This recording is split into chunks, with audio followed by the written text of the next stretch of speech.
Hey guys, today we got some beautiful lobster here that we bought from one of our local commercial fishermen, and we're going to teach you guys how to take the tail off, right? And so a lot of people, they'll just fold it and they twist it, and that'll work. You could get it off, but you're leaving a lot of the meat behind. So if you come in here with your knife and you just cut down on one side of the shell, and then you keep coming down on the other side, you'll notice that you get all that meat out of the inside of the head, right?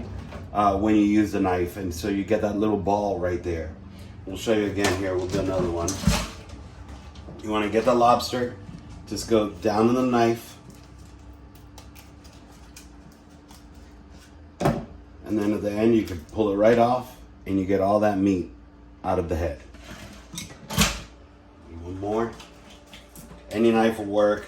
I like a smaller knife. If you use a big knife, it won't be as easy. Practically comes off by itself, and you see, you get all the meat. Give it a go. Let me know how it works out for you.